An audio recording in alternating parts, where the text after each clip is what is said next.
ನಾನು ಮೊನ್ನೆ ಇದರಲ್ಲ ನೋಡಿದ ಬಾರಿ 2 ಮಿಲಿಯನ್ ಇದು ಹೋಗಿದೆ.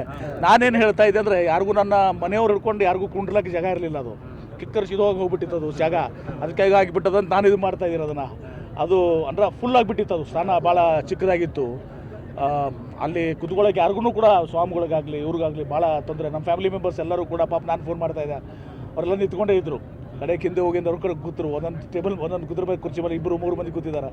ಸೊ ಭಾಳ ರಶ್ ಆಗಿತ್ತು. ಆ ರಶ್ ಆಗಿರ್ತಿದ್ದ ಆ ಕೈಸನ್ನೇ ನಾನು ಮಾಡಿದ್ದೆ.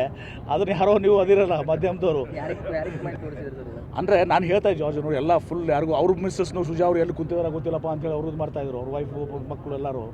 ನಾನು ಹೇಳ್ತಾರೆ ಎಲ್ಲಿ ಕೂತಿದ್ದಾರೆ ಯಾರಿಗಾರು ಅಂತೇಳಿ. ಭಾಳ ಜನದಟ್ಟಣೆ ಆಗಿದೆ ಅಲ್ಲಿ ಅಂತೇಳಿ. ಅದೆಲ್ಲ ನಿಮ್ಮ ಕೆಲಸ, ನಿಮಗೆ ಬೇಕಲ್ಲ, ಇಂಥದ್ದೇ ಬೇಕಲ್ಲ ನಿಮಗೆ. ನಾನು ಹೇಳಿದೆ ಅದ್ರ ಕೈಸನೆ ಏನು ತೋರಿಸ್ತದೆ, ಜನದಟ್ಟಣೆ ಅಂತ ತೋರಿಸ್ತದೆ. 2 ಬಾರಿ ಪಾಪ ನಮ್ಮ ಯಡಿಯೂರಪ್ಪನವ್ರಿಗೆ ಮುಖ್ಯಮಂತ್ರಿ ಅವಧಿ ಕಂಪ್ಲೀಟ್ ಮಾಡೋಕ್ಕೆ ಕೊಡಲಿಲ್ಲ. ನಮ್ಮ ಸಿದ್ದರಾಮಯ್ಯವರು 5 ವರ್ಷ ಕಂಪ್ಲೀಟ್ ಮಾಡಿದರು, plus 3 years 8 years longest serving chief minister ಆಗಿ ಅತಿ ದೀರ್ಘಾವಧಿ ಮುಖ್ಯಮಂತ್ರಿ ಆಗಿದ್ದಾರೆ. ಅವರಲ್ಲಿ ಏನಾಗಿದೆ 2 ವರ್ಷ ಯಡಿಯೂರಪ್ಪಗೆ ಹಠಾವು ಮಾಡಿದರು.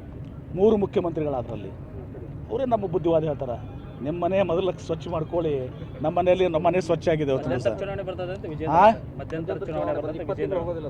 ಮಧ್ಯಂತರ ಚುನಾವಣೆ ಬಂದರೆ ವಿಜೇಂದ್ರ ಸೋಲ್ತಾರೆ ಫಸ್ಟು.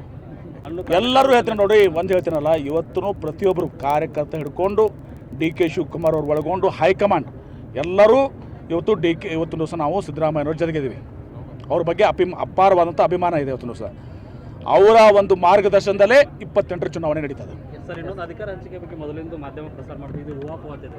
ಅದೆಲ್ಲ ನೋಡಿ ಅದೆಲ್ಲ ಪಕ್ಷದ ಆಂತರಿಕ ವಿಚಾರಗಳಿರ್ತವೆ. ಅವೆಲ್ಲವನ್ನು ಕೂಡ ಬಹಿರಂಗವಾಗಿ ಇವತ್ತಿನ ದಿವಸ ಇದನ್ನು ಮಾತ್ರ ಮಾಡ್ಲಿಕ್ಕೆ ಆಗೋದಲ್ಲ ಇವತ್ತಿನ ದಿವಸ.